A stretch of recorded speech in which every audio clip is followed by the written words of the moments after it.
ಸಂಕ್ರಾಂತಿ ಹಬ್ಬದ ಸಂಭ್ರಮದಲ್ಲಿ ಇವತ್ತು ಶಬರಿಮಲೆಯ ಮಾಲೆ ಹಾಕಿ ಇವತ್ತು ನಮ್ಮ ಮಂಜು ಕವಿಯವರು ಈ ದಿನ ಇದನ್ನು ತಿಕ್ಕಲ್ ಗ್ರಾಮನ ಲಾಂಚ್ ಇದು ಮಾಡ್ತಾ ಇದ್ದಾರೆ.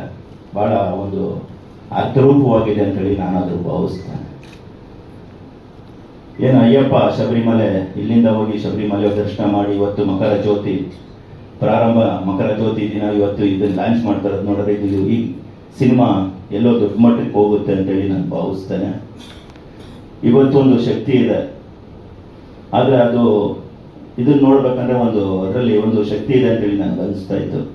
ಏನೋ ಕಾಡಿನಲ್ಲಿ ಆ ಪ್ರಾಣಿ ಮತ್ತು ತಿಕ್ಕಲ್ ರಾಮ ಅವನು ಕುಂತ್ಕೊಂಡ್ರು ಅಂತ ಇದು ಅವನು ಶ್ರೀರಾಮ ಅಂತ ನಮ್ಮ ಮಂಜು ಕವಿಯವರು ಹೇಳ್ತಿದ್ರು. ಶ್ರೀರಾಮ ಹೋಗಿ ತಿಕ್ಕಲ್ ರಾಮ ಆಗ್ತಾನೆ ಅಂತ ಅದರಲ್ಲಿ ಒಂದು ಅದ್ಭುತವಾದ ಕಥೆ ಇರುತ್ತೆ.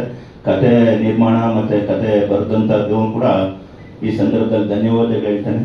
ಅದು ಯಾವುದೇ ಒಂದು ಸಿನಿಮಾ ಮಾಡಬೇಕಂದ್ರೆ ಅದರಿಂದ ತುಂಬ ಭಾಳ ಕಷ್ಟ ಇರುತ್ತೆ.